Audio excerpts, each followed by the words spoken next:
গোশ যে দিছে কিনেই খাওয়া লাগে, এই কুরবানি দেওয়ার মানে কি তাহলে? ভাই তাড়াতাড়ি চল, কুরবানি দেওয়ার পরে সে গোশ মোশ তো ভাগযোগ করে ওরা থুইছে, তাড়াতাড়ি গেলে পাওয়া যাবে না, এরপরে গেলে আর পাওয়া যাবে না। হ্যাঁ তা চল ভাই এই তো ভালো বড় লোক মনে হইতিছে, গোশ মনে হয় দেবে না। আসসালামু আলাইকুম। এরা বাড়ি নেই নাকি? ওয়ালাইকুম আসসালাম। কি সমস্যা?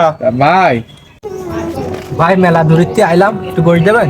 ভাই আমরা মেলা গরিব মানুষ ভাই, গোশ কিনা সামর্থ্য আমার কি নেই, তা ওই আমরা আইলাম একটু গোশের জন্য। যদি একটু গোশ দিতেন তাহলে আমাকে ঈদের দিন আমাকে ডাইনারটা একটু গালে একটু ভাই। এই ওই ফ্রিজে আমাকে গোশ মোশ খাওয়ার পরে কি আর কোনো অবশিষ্ট গোশ আছে?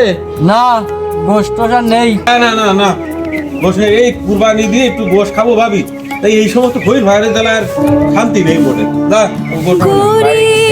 না, হবে না। চল ভাই তাহলে নিবনি বাড়ি যাই। এ ভাই আমরা কি আর খারাপ কিছু কইছি?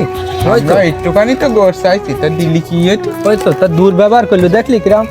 আগের বাড়ি তো গোশ দিলেন, এই বাড়ি দেবেন তো? দেবেন। সালামটা একটু জোরে দিছেন দিন এবার। দেবে না ভাই, এই সমাজে সবার মধ্যে এখন না হ্যাঁ তাহলে চালাই, তুমি বড় না, এবার সালামটা তুমি দাও। তাহলে আমি দেবো। দাও। আসসালামু আলাইকুম। ওয়ালাইকুম আসসালাম। বাপু কি হয়েছে বলো? আমরা ওই বরেন গাছটা আইসি বাবু, একটু গোশ দেবেন? আপনারা তো কুরবানি দিয়েছেন, একটু গোশ দিলে একটু ভালো হইতো। বাপু অত দূরিত্বে আসে কি গোশ দিয়ে ভাড়া যায়? একটা কোরবানি দিছি, আত্মীয়স্বজনের বাড়ি খানিকটা দিয়ে আর ওই এলাকাতে একটু অর্ধেক দিছি আর ওই ফ্রিজে একটু রাখিছি। তা তোমরা যা শুরু করে থাও, তোমাকে জ্বালা একটু কোরবানি দিয়ে শান্তি মতো খাওয়ার লাইন নেই। আর এত ভৈর ফাইর হলে তা কাঁদ দেবো আর কান না দেবো, এত টাকা খরচ করে একটু কোরবানি দেবো খাঁচ জ্বালাই, তা তোমায় এই ঘাই যে খাবো তার মন ভরি খাওয়ারও লাইন নেই। যাও যাও যাও, কোনো গোশ মোশ হবে না, যত সব ঝামেলা।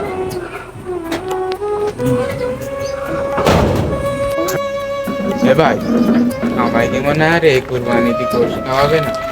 এবারে তো গোশ দেবে না ভাই। ভাই মন খারাপ করিস না, এক দুয়ারে পানি চাই কে, তার এক দুয়ারে চল। ভাই এই বাড়িগুলো শেষ, হ্যাঁ ভাই, গোশ দিয়ে চালিয়ে হবে, আর না দিলে মনে করবো আমাকে বরাতে নেই।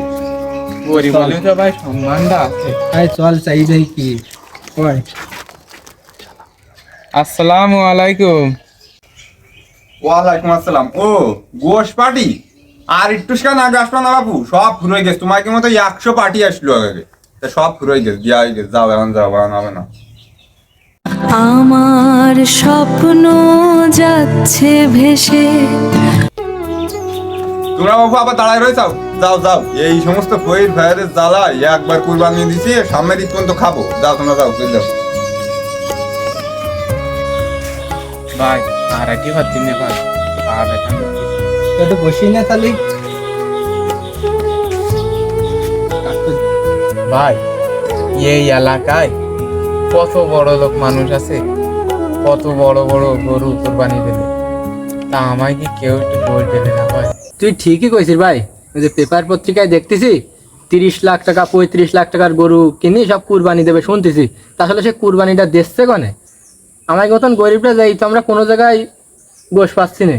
এই যে নিম্নবাদে 50টি বাড়ি আমরা গেছি, তা কেউ এক টুকরো গোশ তোমাকে দিতে পারতো না তা তো ভাই। দিলে না। ভাই প্রত্যেক মোড়ে মোড়ে দেখতেছি যে গরু জবি করতেছে বেচার জন্য, তাই কুরবানির ঈদেও যদি আমাকে গোশ কিনে খেতে চাই। ভাই গোশ যে কিনবো, আমাকে তো সেই সামর্থ্যটুকু আল্লাহ দেয়নি, তো এরা যদি আমাকে যারা কোরবানি দিতেছে গোশ না দেয়, তাহলে আমরা কি গোশ খাবো না? গোশ যে দিছে কিনেই খাওয়া লাগে, এই কুরবানি দেওয়ার মানে কি তাহলে? ভাই এই কোরবানি দিয়ে ওরা দিচ্ছে, তা যদি সঠিকভাবে বন্টন না করে, ফকির মিসকিনের ভাগ যদি ওরা মারি খায়, তাই এই কোরবানি দেওয়ার মানে কি? হে আল্লাহ তুমি তাদের বিচার করো যারা গরিবের হক মেরি খায়।